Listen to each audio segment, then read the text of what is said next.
Hey guys, Pat here from Mountain Sledder. It's January 21st today, Sunday. Just out here with a couple of buds, going riding.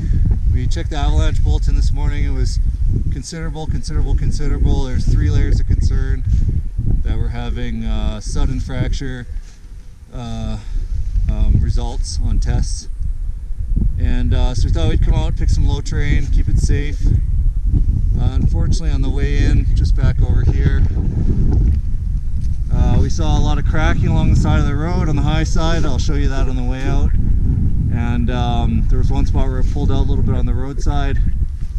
And then across the valley, we remote triggered probably a size 2 avalanche that came off some rocks and ran down full path into the creek. So we've come to this spot here.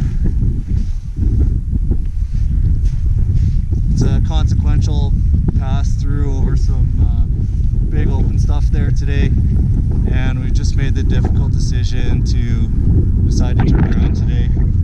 You know, we're really looking forward to getting out here. The snow quality is great. We love this spot. It's always fresh snow, but just got that gut feeling today.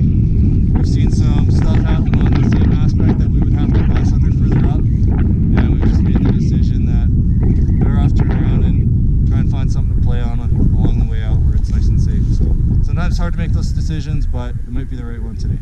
So here's where we passed underneath before, and right up in these cliff bands up in here and above, we saw about 3 in succession. 1, 2, 3 go. Avalanches start above the rocks and then peel down into this lower stuff and run all the way down into this creek which runs down here below. And we even saw it peel up a little bit over, all the way over there too.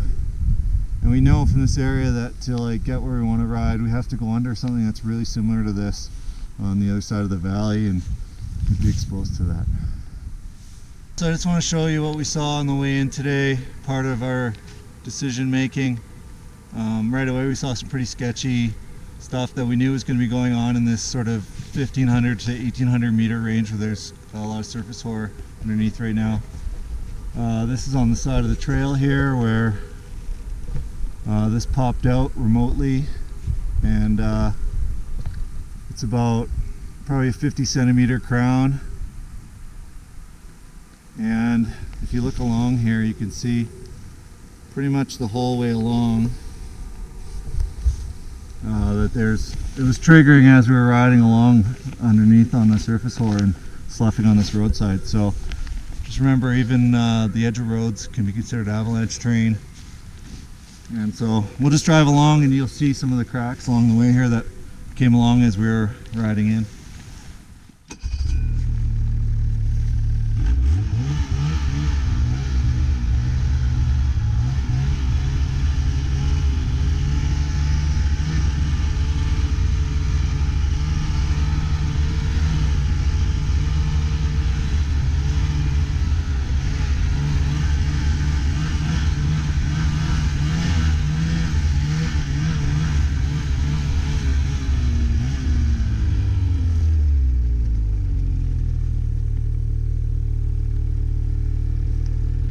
So pretty deep there, you can see that was from a snowmobile. That was an intentional attempt to just see what would happen while we were watching, and as you can see, it kind of sloughed down a little bit.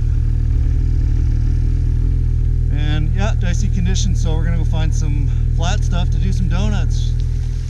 So when the avalanche hazard's too high, you do other stupid shit like this.